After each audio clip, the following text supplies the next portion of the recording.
याद है last class में एग्जेम्पशंस पढ़े थे? पहला तो सेक्शन 54 पढ़े थे, घर के बदले घर, याद आया?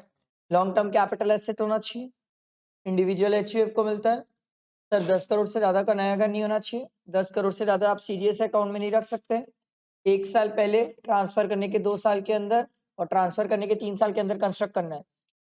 2 करोड़ से ऊपर कैपिटल गेन हुआ तो एक घर, 2 करोड़ से कम हुआ तो 2 घर, याद आया? लॉक इन पीरियड 3 साल, मर गए तो जितना पैसा मिला था वो एग्जेम्प्ट है लीगल ईयर के हाथ में।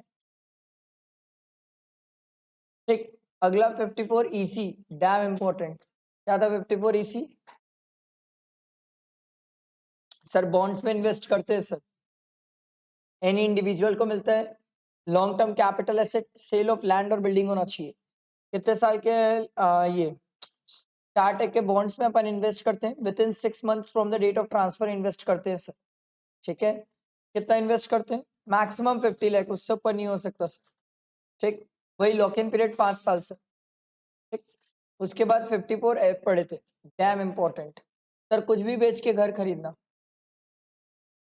सर बाकी सब बातें तो ठीक है, एक जगह है, सब चलती है, आपके पास पहले से एक घर से ज्यादा नहीं होना चाहिए 54 एफ क्लेम करने के लिए। 54 एफ में जो एग्जेम्पशन क्लेम करने का तरीका, उसका फॉर्मूला होता है sir, capital gain into cost of new asset upon net cell consideration. ये मेन होता है 54 एफ में कैपिटल गेन निकालने का तरीका। बाकी बातें बहुत सिंपल है सर, बहुत कुछ सेम होती है सर 54 जैसी। ठीक है, यहाँ तक हम पढ़े थे। और 54 एच देखते हैं सर। 54 एच ये बोलता है सर कि आपको नया घर खरीदना है या नई जगह इन्वेस्ट करना है या कहीं पर भी कोई भी कैपिटल गेन की एग्जेम्पशन लेना है। अब कई बार क्या होता है, एग्जेम्पशन लेने के लिए दिक्कत होती है। सरकार बोली कैसी दिक्कत? मैं बोला मेरे को एक दिक्कत है, आप ध्यान से सुनना।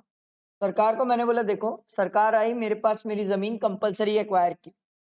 अब जमीन है तो सर सेक्शन 54 एफ ही क्लेम कर पाऊंगा, 54 मिलेगा नहीं, 54 ईसी मिल जाएगा सर, इसी में क्या दिक्कत है? बट दिक्कत कहाँ है कि सर पैसा आएगा तो इन्वेस्टमेंट करूंगा ना, कंपलसरी एक्वायर किए, पैसा तो आ जाएगा नहीं सर। अब आप बोलते हो सर मान लो गवर्नमेंट कंपलसरी एक्वायर 2025 में करी, अब गवर्नमेंट 25 में तो जरूरी नहीं पैसा दे दे, गवर्नमेंट 2030 में पैसा दी। अब आप बोलते हो जिस साल ट्रांसफर हो गया उसके 3 साल के अंदर कंस्ट्रक्ट कर लेना। सर कैसे करूं, 30 में तो पैसा दिए, कंस्ट्रक्ट हो ही नहीं पाएगा सर। अरे पैसा आएगा तब तो इन्वेस्टमेंट करूंगा, पैसा ही नहीं आया तो कैसे इन्वेस्टमेंट करूं? सरकार बोली सेक्शन 54 एच पिक्चर में आता है, और एच बोलता है सर ऐसे कोई भी केस जैसे कंपलसरी एक्विजिशन वगैरह के केस में जहां पर आपको एसेट में पैसा मिलने में समय लग रहा है, तो वहां पर इन्वेस्टमेंट सर ट्रांसफर की डेट से नहीं हो पाएगा, जब पैसा मिलेगा तब इन्वेस्टमेंट हो पाएगा। आप खुद सोचो मैं कैसे करूंगा इन्वेस्ट? जब पैसा दोगे तब तो इन्वेस्ट करूंगा ना, पैसा ही नहीं दोगे तो इन्वेस्टमेंट कैसे करूंगा? पॉसिबल ही नहीं है मैं इन्वेस्टमेंट कर पाऊं।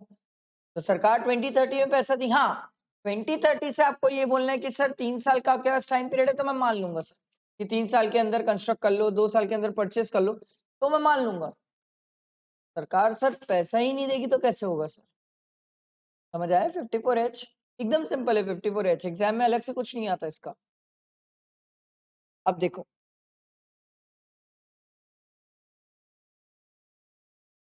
हमने बोला था शेयर्स के केस में इंडेक्सेशन नहीं होता, लिस्टेड इक्विटी शेयर्स के केस में इंडेक्सेशन नहीं होता। मैंने आपको ऊपर ऊपर से बताया था, वो हमारा याद है ना, लिस्टेड इक्विटी शेयर्स। फिर मैंने आप लोगों को एक और चीज बताया था, बॉन्ड्स और डिवेंचर्स में भी इंडेक्सेशन नहीं होते, बट कैपिटल इंडेक्स बॉन्ड और सोवरिन गोल्ड बॉन्ड में हो जाते हैं, बाकी नॉर्मली बॉन्ड्स और डिवेंचर में इंडेक्सेशन नहीं होते। तो बात ये है सर, हम उसको सेकंड प्रोविजो पढ़े थे, सेकंड एक्सेप्शन था। फर्स्ट एक्सेप्शन यहाँ पर दिया हुआ है, जहां पर कोई फॉरेन जहां पर कोई भी foreigner non resident Indian company के शेयर्स और डिवेंचर्स किसी को ट्रांसफर करता है, जब भी कोई नॉन रेसिडेंट इंडियन कंपनी के शेयर्स और डिवेंचर्स ट्रांसफर करता है सर, ठीक है, तो सरकार बोलती है उस केस में इंडेक्सेशन नहीं होता, उस केस में कैपिटल गेन ऐसे निकलता है, फुल वैल्यू ऑफ करेंसी ठीक है। Full value of consideration is converted into foreign currency by applying average exchange rate on the date of transfer. जिस दिन आपने ट्रांसफर किया है उस दिन का एवरेज एक्सचेंज रेट लेंगे और उसको फॉरेन करेंसी में कन्वर्ट करेंगे। मैं बोला एवरेज एक्सचेंज रेट कैसे लेते हैं? बोले सर एवरेज एक्सचेंज रेट लेते हैं बाइंग और सेलिंग रेट का डिफरेंस। मैं बोला बाइंग और सेलिंग रेट क्या होता है? बोले डॉलर को खरीदने का रेट, डॉलर को बेचने का रेट, बाइंग और सेलिंग रेट, उसका एवरेज लेते हैं और उसका एवरेज लेते हैं और जिस दिन ट्रांसफर हुआ है उस दिन से फुल वैल्यू ऑफ जो कंसिडरेशन मिला है उसको फॉरेन करेंसी में कन्वर्ट करते हैं। मैं बोला नहीं समझा। बोले एक बात बता, तेरे को कितना रुपए मिला शेयर्स बेच के? मैं बोला मैं तो नॉन रेसिडेंट, मान लो मेरे को 12,000 रुपीज मिला, एग्जाम्पल है, या 1,20,000 रुपीज मिला मेरे को। ये समझ आया? मुझे 1,20,000 मिला। अब मान लो उस दिन का बाइंग और सेलिंग रेट, बाइंग और सेलिंग रेट का एवरेज किया अपन, ठीक है। तो बाइंग रेट था 78, सेलिंग रेट था 82, तो दोनों का एवरेज कितना हो गया? 80। तो सरकार बोली इसको तू 80 से डिवाइड कर ले। मैं बोला 80 से डिवाइड करूंगा तो कितना आएगा? 1500। ये तेरा डॉलर के टर्म्स में आ गया, समझ आया? ये डॉलर के टर्म्स में आ गया। ऐसे तेरे को करना है कन्वर्ट। लेस एक्सपेंसेस, अगर कुछ खर्चा लगा होगा ट्रांसफर के टाइम पे तो वो खर्चे को भी तेरे को कन्वर्ट करना, ठीक है। मैं बोला खर्चे के लिए कन्वर्ट करने के लिए कौन सा रेट लूं? सरकार बोली यही rate on the date of transfer. तो मैंने बोला मैं तो खरीदा भी हूं। सरकार बोली खरीदने वाली अमाउंट को भी कन्वर्ट कर। कितने में खरीदा था? मैं बोला 2 लाख रुपए में खरीदा था। उस टाइम का एवरेज रेट 50 चल रहा था। सरकार बोली वेरी गुड, ये कितना आ जाएगा? 4,000। इसको भी कन्वर्ट कर। बोला कर लिया कन्वर्ट, पर इंडेक्सेशन नहीं देंगे क्योंकि तू नॉन रेसिडेंट है। इंडेक्सेशन का फायदा नॉन रेसिडेंट को क्यों दें? हम रेसिडेंट को देना पसंद करेंगे, नॉन रेसिडेंट को इंडेक्सेशन का बेनिफिट नहीं देंगे सर। रेसिडेंट को देंगे, नॉन रेसिडेंट को हम कभी इंडेक्सेशन नहीं देना चाहते। उसको क्यों फायदा पहुंचा है सर? ये सब करने के बाद फिर क्या होगा? तेरा जो भी आ रहा होगा उसको माइनस कर, तेरा कैपिटल गेन आएगा। जो कैपिटल गेन आएगा वो डॉलर के टर्म्स में आएगा। सर इंडिया में डॉलर के टर्म में टैक्स नहीं पे हो सकता, तो गवर्नमेंट बोलती है इसको फिर से कन्वर्ट कर इंडियन करेंसी में। मैं बोला कैसे कन्वर्ट करूं? सरकार बोली जिस दिन ट्रांसफर किया होगा उस दिन का जो बाइंग रेट रहा होगा उससे कन्वर्ट कर। मैं बोला मतलब जिस दिन ट्रांसफर किया था उस दिन का बाइंग रेट फिर से देखना पड़ेगा? बोले वेरी गुड, समझदार है तू। मैं बोला मेरे मन में एक क्वेश्चन, मैं बोला एक नॉन रेसिडेंट जब जब ये काम करता होगा हर बार ये चीज करता होगा? बोले वेरी गुड, समझदार है तू। पहले डॉलर में पूरा कंप्यूट करवाते हैं, डॉलर में कंप्यूट करने के बाद रुपए में कन्वर्ट करते हैं और फिर टैक्स लेते हैं। मैं बोला शुरू से ही डॉलर रहने देते ना, सॉरी शुरू से ही रुपए रहने देते, क्यों इतनी मेहनत मगजमारी की है? बोले नहीं नहीं, डॉलर के कारण अगर कोई फायदा हो रहा होगा तो उसको हम हटा रहे हैं, डॉलर के अलावा अगर कोई वैल्यू में इंक्रीज है और बेनिफिट है तो उस पर हम टैक्स ले रहे हैं। समझ आया? क्लियर हुआ सबको? बैठा दिमाग में? याद है अपन सेक्शन 50C पढ़े थे, जहां पर आप और हमारे बीच लड़ाई हो जाती थी, जहां पर हम बोलते थे नहीं नहीं नहीं नहीं नहीं, आपकी स्टैम्प ड्यूटी वैल्यू यहाँ की हो ही नहीं सकती, चलो चलते हैं वैल्यूएशन ऑफिसर के पास, जो वो बोलेगा उसकी बात मान लेंगे अपन। ये देखो वैल्यूएशन ऑफिसर, कोई भी कैपिटल एसेट है जिसकी वैल्यू हम डिटरमाइन नहीं कर पा रहे तो उस केस में हम वैल्यूएशन ऑफिसर के पास जाते हैं। वैल्यूएशन ऑफिसर को लगता है कि आपकी आपकी जो वैल्यू है वो फेयर मार्केट वैल्यू से वेरिएंस है, डिफरेंसेस है सर। या फिर सर असेसिंग ऑफिसर को लगता है कि आपने जो फेयर मार्केट वैल्यू बताई है और एसेट की जो वैल्यू है उसमें डिफरेंस 25,000 या 15% of the value of the claim by the assessee है, तो उस केस में हम वैल्यूएशन ऑफिसर के पास जाते हैं। और याद है वैल्यूएशन ऑफिसर के पास जाने के बाद कहानी क्या होती है? कहानी वही थी सर कि वैल्यूएशन ऑफिसर और स्टैम्प ड्यूटी वैल्यू दोनों में whichever is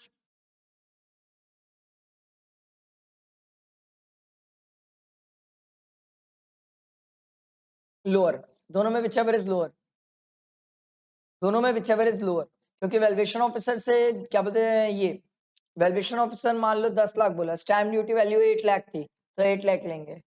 valuation officer 8 lakh बोला, स्टैम्प ड्यूटी वैल्यू 10 लाख थी तो 8 लाख लेंगे। वैल्यूएशन ऑफिसर की बात लेंगे, दोनों में whichever is लोअर। आया समझ सबको? क्लियर हुआ सबको? ये थ्योरी है, इससे आया तो थ्योरी आएगा, प्रैक्टिकल नहीं आता। याद है रिवर्स मॉर्टगेज?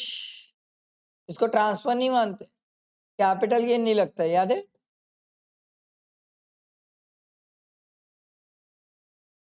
ये वही दिया, बट रिवर्स मॉर्टगेज बहुत अच्छे से समझे थे आप, इसको रीड कर सकते हो।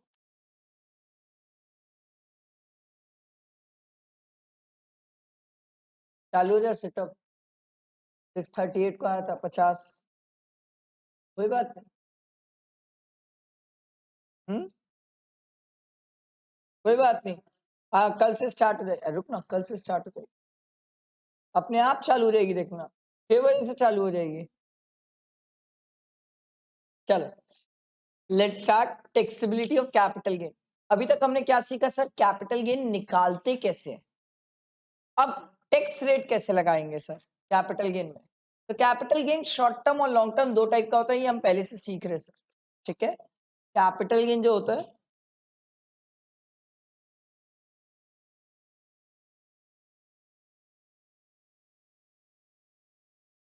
कैपिटल गेन दो टाइप के होते हैं sir, short term, long term. Short term दो टाइप का होता है सर, 111A और other. Short term capital gain दो टाइप का होता है, 111A और अदर। सर 111A क्या होता है, इधर ध्यान दो, अभी इधर ध्यान दो, आपको सब समरी नोट्स अच्छे मिल जाएंगे, समरी नोट्स में सब लिखा हुआ। क्या हो रहा है इसको भाई,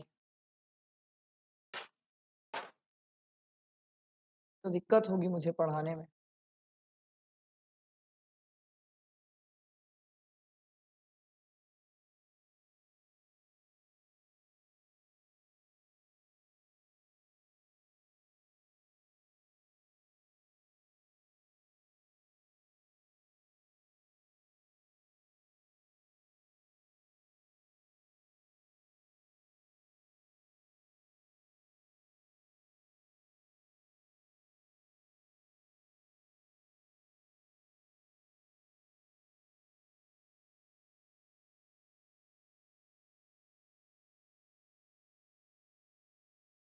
एक मिनट लेक्चर पॉज कर रहा हूँ, मतलब बंद कर रहा हूँ।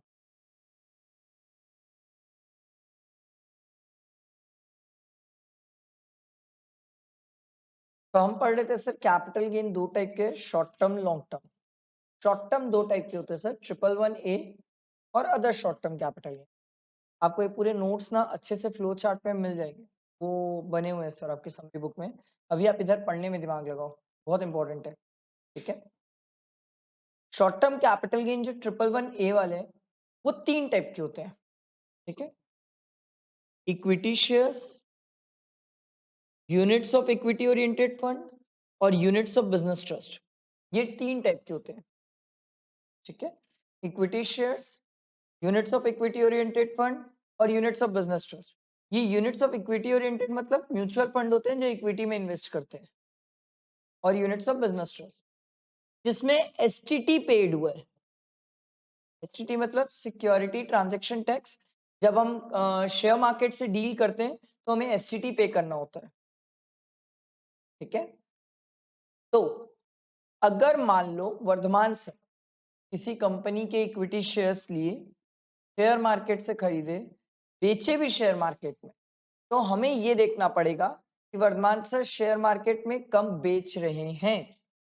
अगर वर्धमान सर 23 जुलाई 2024 के पहले बेच रहे हैं तो उस केस में कैपिटल गेन लगेगा 15%, और अगर 23 जुलाई 2024 के बाद बेच रहे हैं तो लगेगा 20%।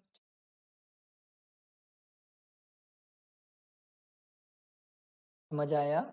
आराम से, कोई गड़बड़ी नहीं है sir. Short term capital gain में तो इंडेक्सेशन वाली भी बात नहीं होती, तो वैसे भी मत सोचना। एकदम सिंपल हम ये चेक करेंगे कि सर क्या जो आप इक्विटी शेयर बेच रहे हो वो लिस्टेड है कि अनलिस्टेड है? लिस्टेड है तो क्या एसटीटी पे हुआ है सर? अगर एसटीटी पेड हुआ है तो ही वो 111A में आएगा, नहीं पे हुआ है तो भी वो अदर केस में जाएगा। समझो, ये तीन के अलावा बाकी पूरी दुनिया अदर केस में। मैं बोला एक आध कोई और एग्जांपल, बोले जमीन बेचा, सोना बेचा, कुछ भी बेचा, सब अदर केस में जाएगा, सब अदर केस में। और अदर केस का मतलब ये होता है वहां पर लगता है स्लैब। स्लैब मतलब याद है ना, पहले 2.5 लाख तक ने, अगले 2,50,000 में 5%, फिर 20%, फिर 30%, वो स्लैब लगेगा।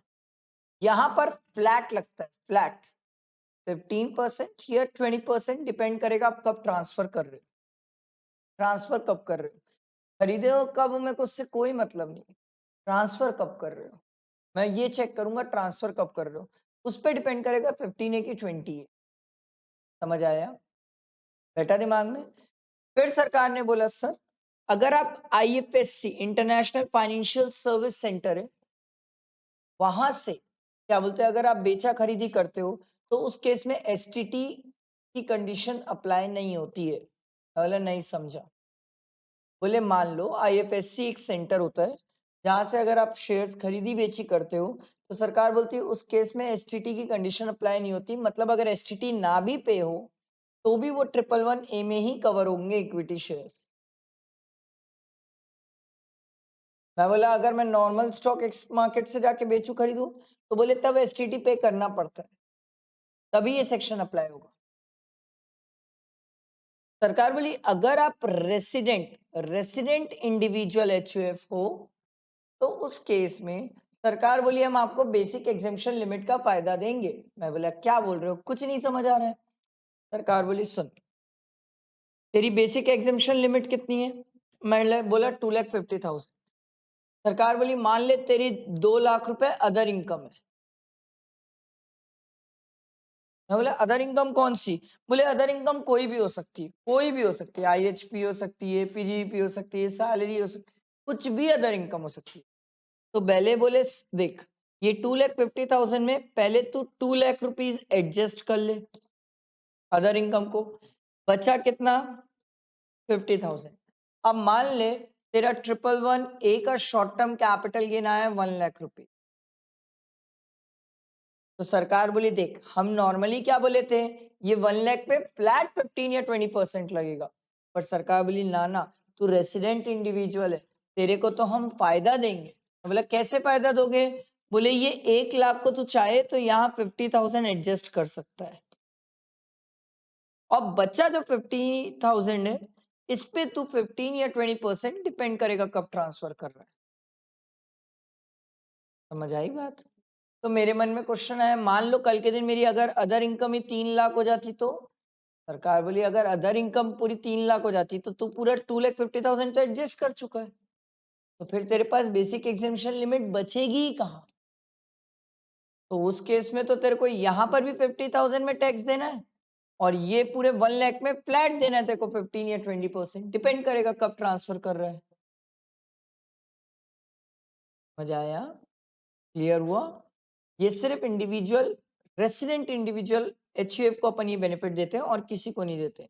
मतलब जो हमारी सर बेसिक एग्जेम्पशन लिमिट होती है, उसमें हम अदर इनकम पहले एडजस्ट करते हैं, उसके बाद short term capital gain adjust करते हैं।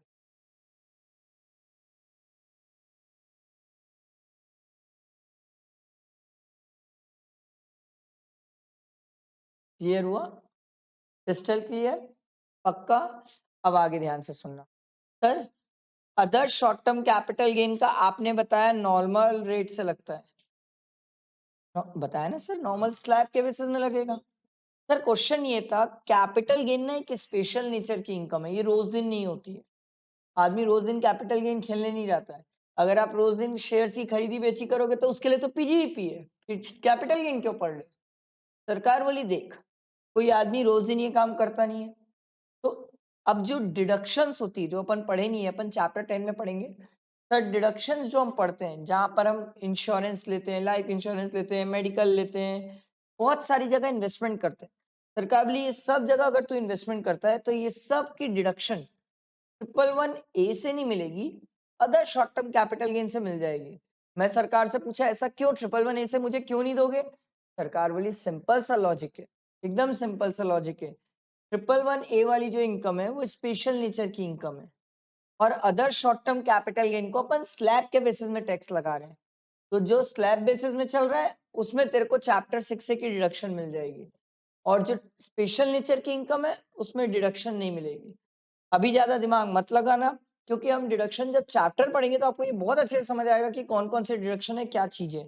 अभी सिर्फ इतना समझ लो कि 111A वाली इनकम से हमें डिडक्शन नहीं मिलेगी sir, other short term capital gain से डिडक्शन मिल जाएगी। क्लियर हुआ? पक्का? आ गया सर।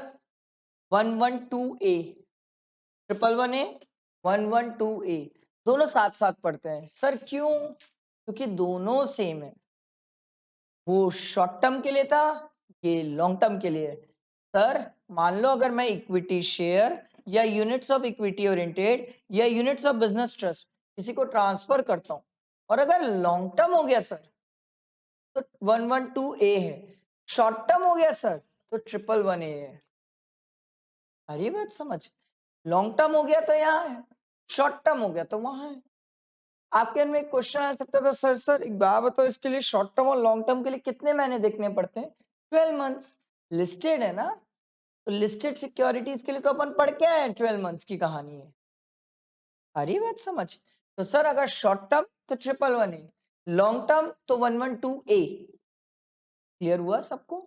मैं बोले सुनो ना, वहां पर लिखा था एसटीटी पे होना जरूरी है। बोले हाँ, यहाँ पर भी वो कहानी है कि अगर इक्विटी शेयर्स है तो खरीदते टाइम और ट्रांसफर करते टाइम दोनों टाइम एसटीटी पे होना चाहिए, और अगर इक्विटी ओरिएंटेड फंड है तो सिर्फ ट्रांसफर करते टाइम एसटीटी पे होना चाहिए।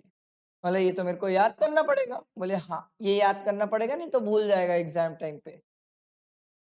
इक्विटी शेयर्स के केस में दोनों टाइम एसटीटी पे होना चाहिए, और सर ये units of equity oriented fund के केस में सिर्फ और सिर्फ ट्रांसफर करते टाइम एसटीटी पे होना चाहिए। मैं बोला सुनो ना, मैं तो 111A में पढ़ के आया था कि आईएफएससी है तो वहां एसटीटी की कंडीशन अप्लाई नहीं होती। बोले सेम सेम सेम सेम, इस पे चेंज नहीं है। मैं बोला टैक्स कैसे निकाले? मैं बोला वहां पर तो मैं पढ़ के आया हूँ 15 या 20%, डिपेंड करेगा डेट। 23 जुलाई के पहले रहा तो 15, 23 जुलाई के बाद रहा तो 20। यहाँ पर भी कुछ है? बोले हाँ हाँ, यहाँ पर भी हमने रेट्स चेंज किए। बोला बताओ? बोले सुनो, अगर 23 जुलाई 2024 के पहले है ट्रांसफर तो 10%, और आपको कैपिटल गेन लगेगा 10% अगर आपकी लिमिट मतलब long term capital gain 1 lakh से ज्यादा होगा तो।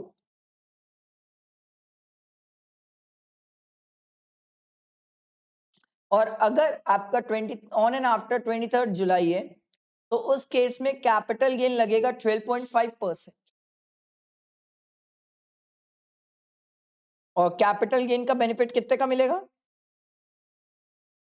लॉन्ग टर्म कैपिटल गेन का 1,25,000। मैं बोला नहीं समझा, क्या बोल रहे हो आप? बोले बता तेरा कैपिटल गेन कितना हुआ? मैं बोला मान लो मेरा कैपिटल गेन 4 लाख रुपीस हुआ। तो सरकार बोली सुन, कब ट्रांसफर किया था? मैं बोला मैं तो 23 जुलाई के पहले ट्रांसफर किया था। तो सरकार बोली इसमें से 1 लाख हटा दे, 1 लाख की एग्जिबिशन बचा 3 लाख, इसका 10%। मैं बोला 30,000। समझ आया? मान ले अगर यही चीज 4 लाख रुपए कैपिटल गेन होता और ऑन एंड आफ्टर 23 जुलाई होता तो क्या करता? मैं बोला फिर मैं 1,25,000 की एग्जिबिशन लेता, और ये आता 3 नहीं 2,75,000, इसका 12.5%। तो हमें ट्रांसफर देखना पड़ेगा कब कर रहे हैं भाई, उस पर डिपेंड करेगा कि ये 1 लाख रुपए की एग्जिबिशन मिलेगी कि इतने की एग्जिबिशन मिलेगी, कौन सा टैक्स रेट लगेगा, 10 की 12.5। समझ आया? क्लियर हुआ? अब मेरे मन में क्वेश्चन है, सुनो सुनो, वहां पर तो आपने बेसिक एग्जिबिशन लिमिट का भी बेनिफिट दिया था, यहाँ भी दोगे? सरकार बोली हाँ, रेसिडेंट इंडिविजुअल एचएफ होगा तभी देंगे। मैं बोला कैसे दोगे? बोले बता तेरा कैपिटल गेन कितना था? मैं बोला मेरा कैपिटल गेन 4 लाख रुपए था और मैं इंडिविजुअल एचयूएफ हूँ, लॉन्ग टर्म है 112A में कवर्ड है।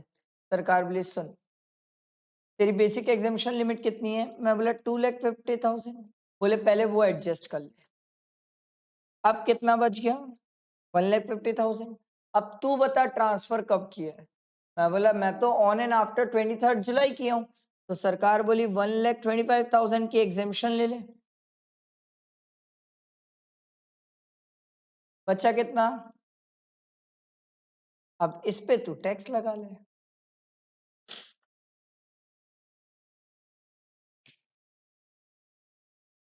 समझ आया? क्लियर हुआ सबको कैसे हुआ ये?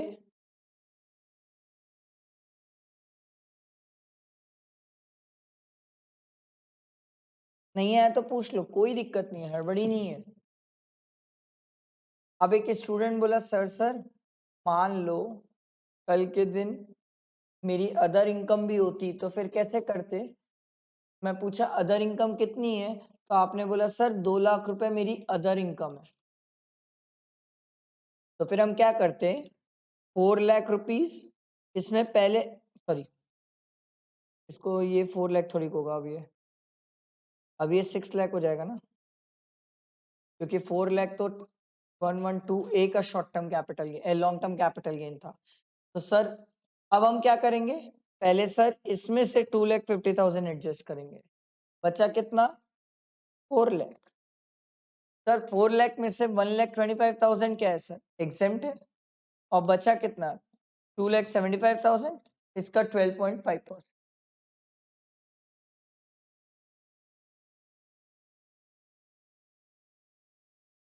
ओ सॉरी, 3.5। 3.5 माइनस 275 कितना होगा?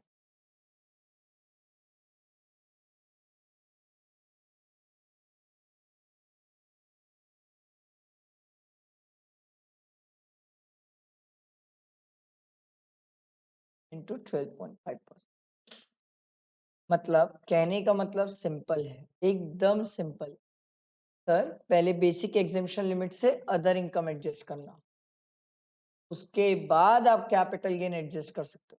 पर कैपिटल गेन एडजस्ट करने से पहले उसकी एग्जामिशन तो दे देना सर। भाई जितनी एग्जामिशन है वो तो दे दो मुझे।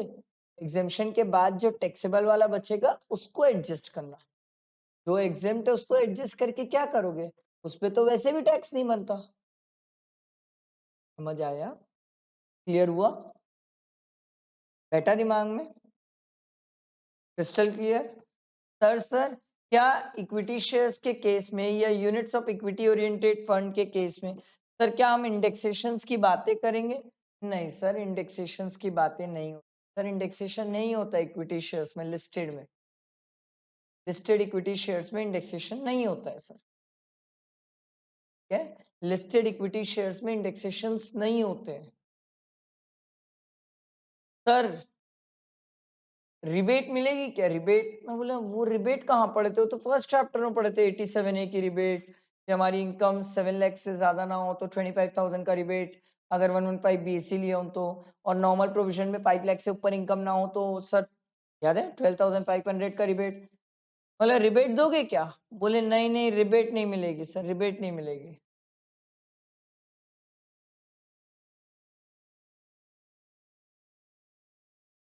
रिबेट नहीं मिलेगी, 112A में रिबेट नहीं मिलेगी। मैं बोला वो अदर वाला शॉर्ट टर्म कैपिटल गेन है, रिबेट दे दोगे? बोले हाँ। जहां रोक रहे हैं वहीं रोक रहे हैं, जहां नहीं रोक रहे हैं वहां सब जगह तू ले सकता है। समझ आया? क्लियर हुआ? मैं बोला डिडक्शन दे दो। सरकार बोली पागल है, जब 111A में छोटे भाई को नहीं दिए तो बड़े भाई को डिडक्शन देंगे? पॉसिबल ही नहीं है। मैं बोला ये कॉस्ट निकालने का तरीका क्या होता है? बोले ये तो तू सीख के आया था कि अगर तुझे बोनस शेयर या राइट शेयर या इक्विटी शेयर 31 जनवरी 2018 के पहले तूने खरीदा है और ट्रांसफर बाद में किया है, तो याद है 2 स्टेप होते थे। पहला हम कॉस्ट लिखते थे, फिर स्टेप 2 लिखते थे। स्टेप 2 में पहला होता था फेयर मार्केट वैल्यू, दूसरा होता था सेल कंसिडरेशन। दोनों में विच एवर इज लोअर उसको कंपेयर करते थे कॉस्ट से, दोनों में विच एवर इज, वो हमारी कॉस्ट आ जाती थी। बोले इसीलिए तो बोले हम कि सर 31 जनवरी 2018 के बाद इक्विटी शेयर्स में इंडेक्सेशन नहीं होता। अब एक स्टूडेंट बोला सर उससे पहले खरीदा और उससे पहले बेच दिया, तो मैं बोला एक बात बता, उससे पहले खरीदा और उससे पहले बेच दिया तो एग्जाम में क्यों आएगा? कथे अपन एग्जाम तो 24-25 में दे रहे हैं, अपन एग्जाम तो 24-25 में दे रहे हैं, तो अपने लिए क्यों आएगा? वो तो 2018 में जो बैठा होगा ना वो निकाल लिया होगा, हो गया उस टाइम की कहानी। तो अपने लिए एग्जाम में जैसा था क्या आ सकता है कि सर बाद में खरीदा बाद नहीं बेचा, तब तो ये कॉस्ट निकालने का कंजट भी नहीं होने वाला है। ये कॉस्ट निकालने का कंजट कब होगा? जब आप खरीदे 31 जनवरी के पहले हो, बेचे बाद में। अगर बाद में ही खरीदे बाद में ही बेचे तो ये लड़ाई क्यों है? ये भी लड़ाई नहीं आने वाली है सर। ये बात समझ, ये लड़ाई इसीलिए आई थी क्योंकि सरकार ने 31 जनवरी 2018 के बाद से इक्विटी शेयर में इंडेक्सेशन बंद कर दिया था। उसके पहले इंडेक्सेशन होता था इक्विटी शेयर्स में। ये बात मैं लिस्टेड की कर रहा हूँ। अनलिस्टेड में तो आज भी इंडेक्सेशन होता है। मैं कब मना किया अनलिस्टेड में इंडेक्सेशन करने? करो ना अनलिस्टेड में इंडेक्सेशन, पर बात तो फिर वही आके रुक जाएगी। अनलिस्टेड में अगर इंडेक्सेशन करना चाह रहे हो तो पहले डेट देखो ट्रांसफर कब की हो।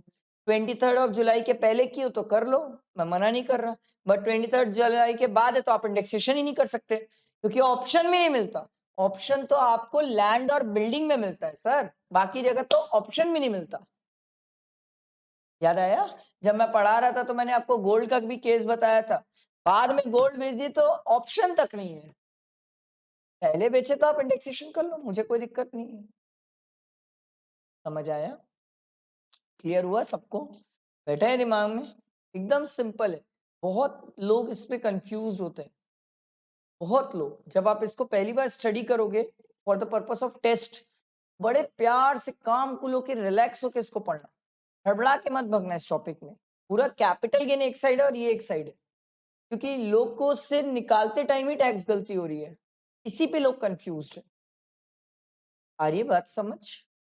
अब मैं सरकार को बोला सुनो, आपने फेयर मार्केट वैल्यू बोली है 31 जनवरी 2018 की, मतलब फेयर मार्केट वैल्यू क्या होती है? सरकार बोली अबे गधे, जा मार्केट में जा, इसका रेट पता चल जाएगा तेरे को स्टॉक मार्केट में। मैं बोला वो मेरे को ही पता है, स्टॉक मार्केट में जो रेट पता चलेगा मेरे को 2-3 प्राइस पता चलेगी। बोले highest, lowest, opening price, closing price, 100 चीजें पता चलती है। अबे कौन सी फेयर मार्केट वैल्यू लूं, किसको लूं? सरकार बोली सुन, हम तेरे को बोलते हैं सर, हाईएस्ट प्राइस जो रहेगी, हाईएस्ट प्राइस जो रहेगी वो ले ले। मैं बोला 31 जनवरी को तो संडे था, बंद है। सरकार बोली अब एक गधे, तो उससे एक दिन पहले का ले ले। मैं बोला उससे एक दिन पहले भी सैटरडे था, बंद है। सरकार बोली उसके एक दिन पहले का ले ले मेरे भाई, हाईएस्ट प्राइस। स्टॉक मार्केट खोल, गूगल खोल, तेरे को सब मिल जाएगा। मैं बोला मेरा शेयर लिस्टेड ही नहीं था, उखाड़ लो। सरकार बोली अबे पागल, अगर लिस्टेड नहीं था तो लड़ क्यों रहा है? मैं बोला अरे 31 जनवरी 2018 में लिस्टेड नहीं था, आज लिस्टेड है, मैं क्या करूं? आज तो लिस्टेड है ना। बोले अच्छा ठीक है, एक काम कर, 31 जनवरी 2018 की उसकी एनएवी निकाल ले। मैं बोला ये मैं कैसे निकालूं? बोले अकाउंट्स नहीं पढ़ता है तू, अकाउंट्स में सीखेगा नेट एसेट वैल्यू निकालना किसी भी एसेट्स की। बोला ओके देख लेंगे अकाउंट्स में। समझ आया? बैठा दिमाग में? ठीक है। अब देखो, in case where the capital asset is an equity share in a company which is not listed but listed on a stock exchange on the date of transfer, जब मैं ट्रांसफर करने गया तब लिस्टेड हो गया। सरकार बोली वाह, फिर अपन सीआईआई का गेम खेलेंगे। मैं बोला ये क्यों? सरकार बोली समझ, अपन सीआईआई खेल के उसकी फेयर मार्केट वैल्यू निकाल रहे हैं। क्या बोल रहे हो? सरकार बोली सुन, मान ले 2012 में तू शेयर्स खरीदा, उस टाइम लिस्टेड नहीं था, तू 2020 में बेच रहा है, टाइम लिस्टेड है। अब कैसे करें? अब मैं क्या बताऊं? आप बोले थे 31 जनवरी 2018 की फेयर मार्केट वैल्यू लेके कंपेयर करना है, सरकार बोली वही तो बोल रहे हैं, फेयर मार्केट वैल्यू कैसे लाए? ये तो लिस्ट 2020 में हुआ है और तब बेचा है तू, फेयर मार्केट वैल्यू कैसे लाए? मतलब मुझे क्या पता कैसे लाना है? सरकार बोली एक काम करते हैं, तू जितने में खरीदा था, मैं बोला मैं 100 रुपए में खरीदा था। सरकार बोली 100 रुपए में खरीदा था, तो 2018 का CII बता दे। 18-19 का जो CII होगा ऊपर ले लेना, नीचे 2012 का CII ले लेना। ये करेगा तो करंट प्राइस आ जाएगी सर, करंट मार्केट वैल्यू आ जाएगी। अगर शेयर्स में इन्फ्लेशन का इफेक्ट आता तो शेयर्स का रेट आज इतना होता, आज इतना होता, वो वैल्यू आ जाएगी तेरी। तो तेरे को मिल गई 31 जनवरी 2018 की वैल्यू, उसके बाद कंपेयर करके खेल लेना। ये कहानी तब थी जब आपका शेयर्स पहले लिस्टेड नहीं था, बाद में लिस्ट हो गया। पहले भी लिस्टेड नहीं था, बाद में भी लिस्टेड नहीं था, तो ये लड़ी क्यों रहे हो? ये क्यों लड़ रहे हो फिर? आ रही है बात समझ? बैठा दिमाग में? क्लियर हुआ? और सर अगर मैं 31 जनवरी 2018 के बाद ही खरीदता हूँ, जैसे मैं अभी जाके शेयर मार्केट में खरीदूं, तो लिस्टेड ही है। तो सरकार बोली अबे फिर नहीं लड़ना है कॉस्ट वॉस्ट में, तू कितने में खरीदा? मैं बोला 200 रुपए। सरकार बोली 200 कॉस्ट है, फिर लड़ाई नहीं है। लड़ाई तब है जब तू खरीदता 31 जनवरी 2018 के पहले और बेचता बाद में। समझ आया? क्लियर हुआ सबको? ये बैठा दिमाग में? अगला, sir not listed on a stock exchange on 31 January 2018 or which became the property of the SEC in consideration of the share which is not listed as on 31st January 2018 but आपको by way of transfer under section 47 मिला है sir. बोला नहीं, क्या बोल रहे हो यार? बोले तेरे पापा खरीदे थे शेयर्स और तेरे को गिफ्ट किए। अब जब पापा खरीदे तो लिस्टेड नहीं था, अब जब तेरे को गिफ्ट मिला वो भी लिस्टेड नहीं था, बट जब तू बेच रहा है तो वो लिस्टेड है। सरकार बोली बस फिर वही ऊपर जो कहानी करके आए वही करना सर, शेयर मार्केट वैल्यू पता करने के लिए। समझ आया? बैठा दिमाग में? क्लियर हुआ सबको? ठीक। तो सर 112A में नया टैक्स रिजिम बोलते हैं इसको, new tax regime for taxation. Confuse मत होना, ये सिर्फ इक्विटी शेयर्स वालों के लिए, ठीक है? ये equity shares, units of equity oriented और यूनिट्स ऑफ बिजनेस ट्रस्ट, ये इसी के लिए आया था सर, ये सिर्फ इसी के लिए आया था। ठीक है? आपको पढ़ना हो तो ये पढ़ सकते हो, ना भी पढ़ो तो भी आंसर आ जाएगा।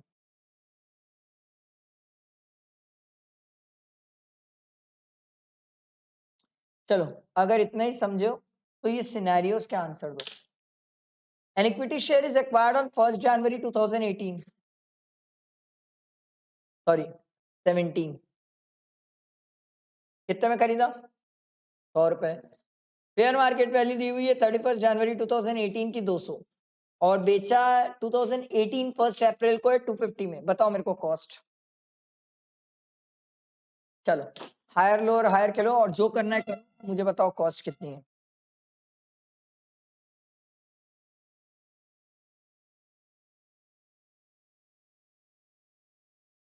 पानी लाना भूल गया, पानी है कि किसी?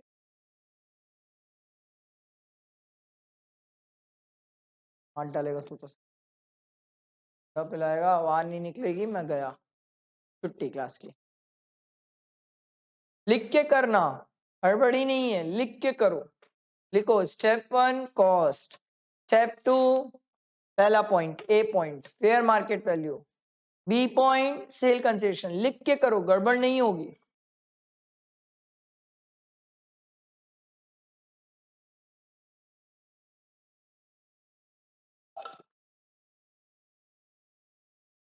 ये भाई भी ठंडे पानी लेके आया था। ठीक है ठीक है, थोड़ा सा था, नॉमिनल था, मैनेजेबल था।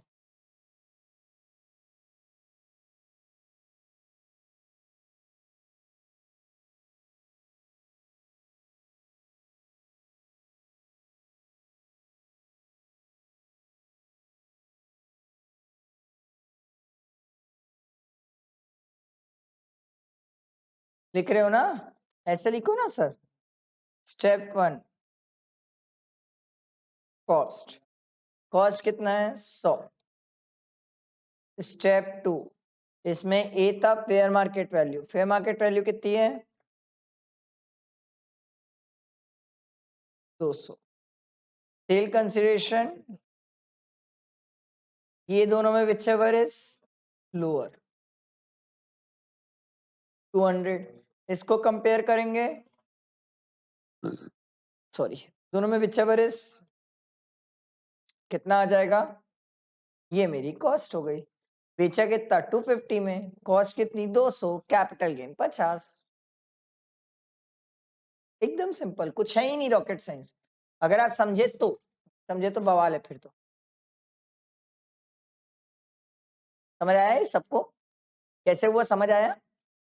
इतना ही समझ आया तो चलो सेकेंड वाले का कॉस्ट बताओ।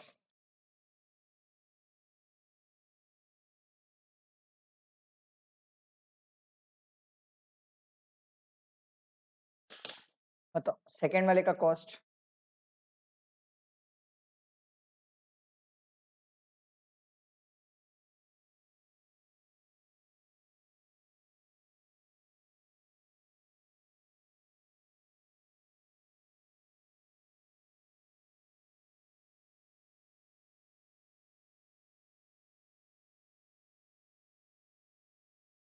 लिख के करना, नहीं फंसोगे।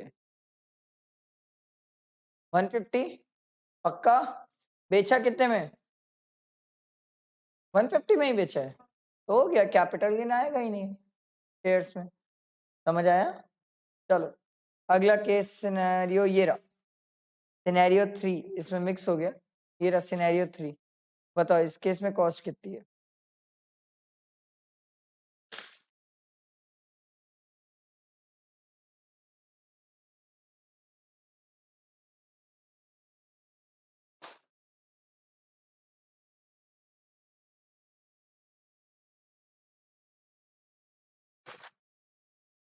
ये क्वेश्चन है, ये शाम भर पार्टी देगी।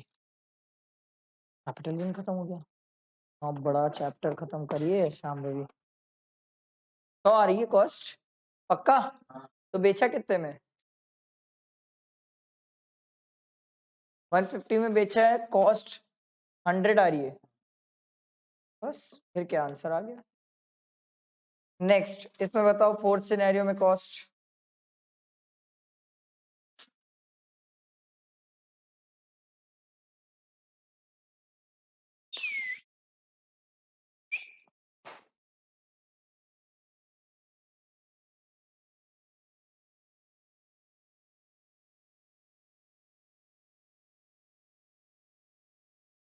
हंड्रेड, बेचा कितने में? लॉस हो गया सर 50 का। समझ आया सबको कैसे हो रहा है ये? क्लियर हुआ सबको? आ गया। अब इतना ही क्लियर हुआ तो चलो ये क्वेश्चन बना के ट्राई करो, नहीं बनेगा तो फिर मैं बता दूंगा। एक बार ट्राई तो करो। सेम है सेम, अगर आपने पहले 4 सिनेरियो किए तो ये बन जाएगा, ये तो नहीं बनेगा।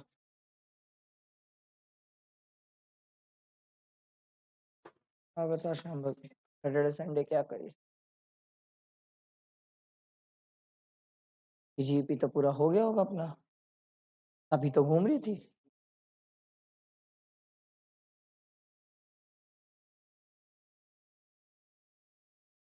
सेम वैसे ही है, लिख के करना। एसटीटी नहीं मिलता है कैपिटल गेन में, एसटीटी का खर्चा नहीं मिलता है, वो सिर्फ पीजीपी में मिलता है। तो एसटीटी पेड हमें सिर्फ ये बताने के लिए कि 112A अप्लाई करना, बाकी और कोई काम नहीं है उसका।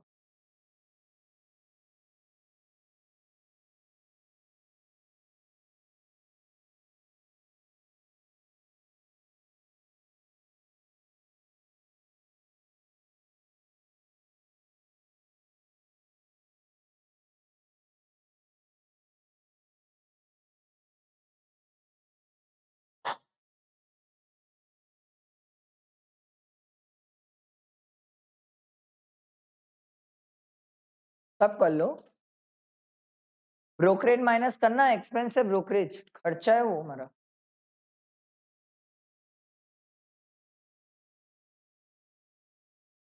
कॉस्ट कितनी आ रही है?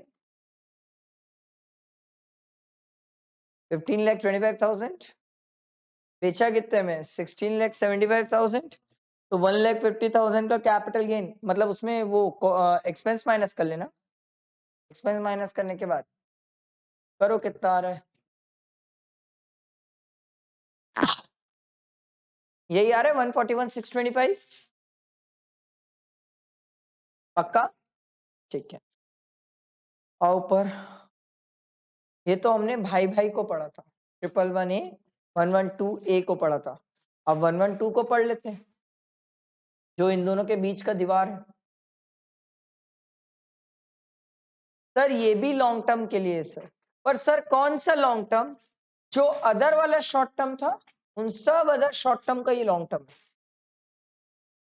मतलब अगर मैं सोना बेचूंगा तो 112 में आऊंगा शेयर्स बेचूंगा इक्विटी शेयर लिस्टेड तो 112A में जाऊंगा 111A 112A सिर्फ तीन ही चीज को कवर करता है बाकी पूरी दुनिया को कवर ये करता है अगर मैं जमीन बेचूं घर बेचूं सोना बेचूं कोई भी चीज लॉन्ग टर्म में बेचूं उन तीन के अलावा तो वो यहाँ आएंगे समझ आया ठीक तो सरकार बोली अगर आप इंडिविजुअल एचयूएफ हो ठीक है तो उस केस में लॉन्ग टर्म कैपिटल गेन में टैक्स 20% होता है पर सरकार ने बोला ना हम चेक करेंगे सर कि आप ट्रांसफर कब कर रहे हो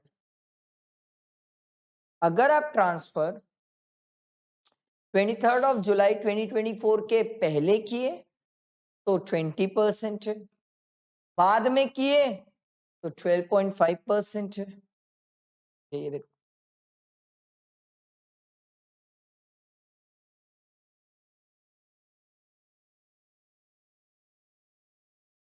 मैं सरकार से पूछा सुनो सुनो वो इंडेक्सेशन होगा कि नहीं सरकार बोली सुन अगर 23 जुलाई के पहले ट्रांसफर कर रहा है कोई भी एसेट लॉन्ग टर्म है तो उस केस में तो कंपलसरी इंडेक्सेशन है पर अगर 23 जुलाई 2024 के बाद है अदर देन लैंड और बिल्डिंग है तो उस केस में इंडेक्सेशन नहीं होगा समझ आया तो मैं बोला आप ये बोलना चाह रहे हो कि मेरे पास इंडेक्सेशन का बेनिफिट सिर्फ लैंड और बिल्डिंग के केस में बचेगा अगर मैं 23 जुलाई 2024 के बाद ट्रांसफर करूंगा सरकार बोली डेफिनेटली अब तो हमारी बात समझ रहे हैं सिर्फ और सिर्फ ये कहानी तेरे लिए लैंड और बिल्डिंग में होती है लैंड और बिल्डिंग में अगर तूने कोई एसेट एक्वायर करी है बिफोर 23 जुलाई 2024 और ट्रांसफर कर रहा है बाद में तो उस केस में तू ये खेल सकता है whichever is more beneficial जो तेरे को लगे जिसमें तेरा टैक्स कम आए विथ इंडेक्सेशन विदाउट इंडेक्सेशन मैं बोला सुनो अगर मैंने कैपिटल एसेट मान लो जमीन खरीदी ही 2025 में और बेची 2030 में तो सरकार बोली गधे उस केस में इंडेक्सेशन आएगा ही नहीं क्योंकि तू तो पहले खरीदा ही नहीं है यहाँ लिखा है ना एक्वायर्ड बिफोर पहले खरीदना बाद में बेचना पहले खरीदा पहले बेच दिया तो इंडेक्सेशन होगा कंपलसरी होगा पहले खरीदा बाद में बेचा तेरी इच्छा जाते को जो करना है कर बाद में खरीदा बाद में बेचा देंगे ही नहीं इंडेक्सेशन और ये कहानी सिर्फ और सिर्फ लैंड और बिल्डिंग के लिए अगर सोना पहले खरीदा पहले बेचा कंपलसरी इंडेक्सेशन पहले खरीदा बाद में बेचा इंडेक्सेशन ही नहीं मिलेगा बाद में खरीदा बाद में बेचा इंडेक्सेशन ही नहीं मिलेगा क्या बोल रहा हूं समझ आ रहा है क्लियर हुआ सबको क्रिस्टल क्लियर है पक्का कोई डाउट तो नहीं है ठीक है इन्होंने बोला सर अगर आप इंडिविजुअल और एचयूएफ हैं तो हम आपको बेसिक एग्जिम्पशन लिमिट का फायदा देंगे मैं बोला नहीं समझा आप क्या बोलना चाह रहे हो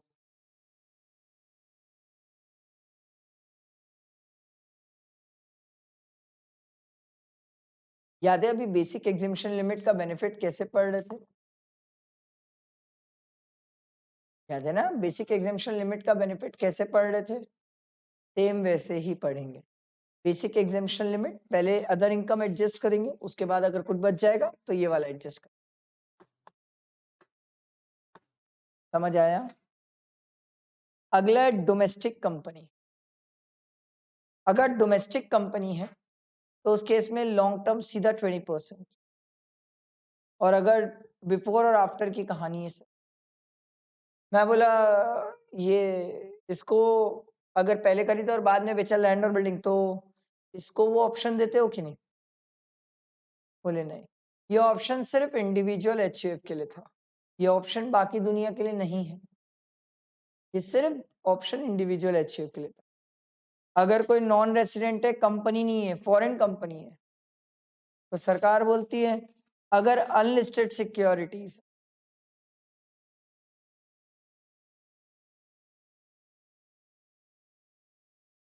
अगर अनलिस्टेड सिक्योरिटीज है तो sir long term capital gain होगा जितना भी, अगर will take place before 23rd of July, before, तो उस केस में 10% विदाउट इंडेक्सेशन, और अगर आफ्टर रहा तो वैसे भी इंडेक्सेशन नहीं होता, 23rd जुलाई के बाद तो वैसे भी इंडेक्सेशन नहीं होता। पर ये अनलिस्टेड सिक्योरिटी की कहानी कब है सर? फॉरेनर्स के लिए। हम इंडियंस है, हम अगर पहले करते हैं तो इंडेक्सेशन का बेनिफिट, बाद में करते हैं तो हमसे भी इंडेक्सेशन ले लिए। समझ आया? इसके बाद इन्होंने बोला कोई और अदर कैपिटल एसेट हो, कैपिटल गेन ऐसे ही निकलेगा सर। लिस्टेड है, अगर लिस्टेड सिक्योरिटीज है, सरकार बोली फिर बताओ सर कौन सी है सर? मैं बोला वही तो अभी जो पढ़ के आते हैं लिस्टेड वाला। सरकार बोली लिस्टेड के केस में तो फिर वही अप्लाई होगा, where the tax payable in respect of any income transfer of long term capital asset being transfer taken place before, अगर बिफोर रहा तो आप ये लड़ाई लड़ेंगे sir. Lower of, lower of क्या रहेगा sir? 10% of the gross capital gain. Gross कैसे? Net sale consideration minus cost of acquisition without indexation, और 20% नेट कंसिडरेशन माइनस इंडेक्सेशन, अगर 23rd जुलाई 2024 के पहले रहा, और अगर बाद में रहा तो फिर ये कहानी नहीं है सर, फिर इंडेक्सेशन होता ही कहाँ है?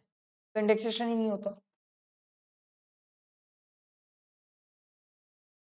सर। क्या 112 ए में भी डिडक्शन मिलती है? नो, 112 ए में डिडक्शन नहीं मिलती है सर, 112 में भी डिडक्शन नहीं मिलती।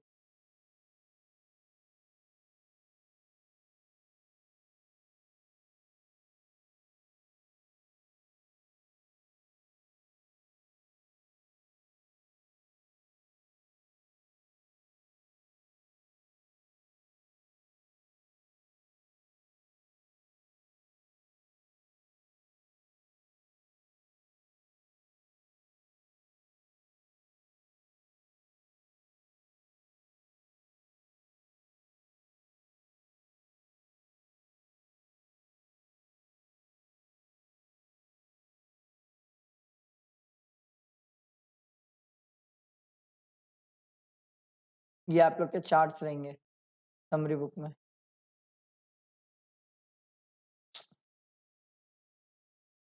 बहुत ज्यादा सिंप्लीफाइड तरीके से, एकदम सिंप्लीफाइड तरीके से।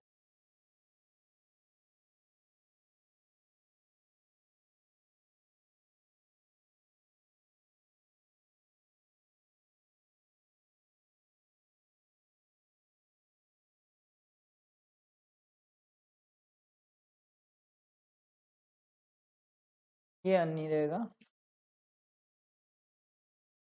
ये लिस्टेड रहेगा। वेट कुछ होता है क्या?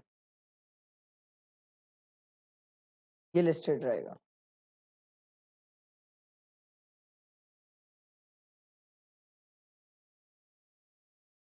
अरे यार नहीं पता कैसे कैसे होता है, छोड़ो। बाकी देखो, हमारे लिए सबसे इम्पोर्टेंट, पूरी दुनिया जहान में सबसे इम्पोर्टेंट ये लैंड और बिल्डिंग वाला। बाकी सब तो ठीक है, लैंड और बिल्डिंग सबसे इम्पोर्टेंट है, सबसे ज्यादा इम्पोर्टेंट है, बेहद इम्पोर्टेंट है। बाकी सब चीजें ठीक है अपनी जगह, लैंड और बिल्डिंग डैम इम्पोर्टेंट है, बस वही गलती करोगे और एग्जाम में यही आएगा लैंड और बिल्डिंग। क्योंकि उन्हें पता है यही सबसे इंपॉर्टेंट है। बाकी सर नॉन रेसिडेंट का टैक्स निकालने हमें थोड़ी का आएगा, इसलिए नॉन रेसिडेंट का पढ़ते ही नहीं है कोई। हमें तो एग्जाम में रेसिडेंट का ही आएगा टैक्स निकाल, क्योंकि अगर नॉन रेसिडेंट रहा तो उसकी आधी इनकम तो टैक्स ही नहीं लगती है, फिर बचेगा क्या निकालने का टैक्स में। इसलिए नॉन रेसिडेंट का नहीं आता एग्जाम में, रेसिडेंट का आता है। रेसिडेंट में ये बहुत इंपॉर्टेंट होता है, लैंड और बिल्डिंग बहुत इंपॉर्टेंट है। अदर एसेट्स याद रखना, गोल्ड वगैरह रहा तो अदर एसेट याद रखना। लिस्टेड सिक्योरिटीज का हम सीखे सर, आ रही बात समझ, बैठा दिमाग में? तो बस यही है कहानी, बस ये इतना ही है।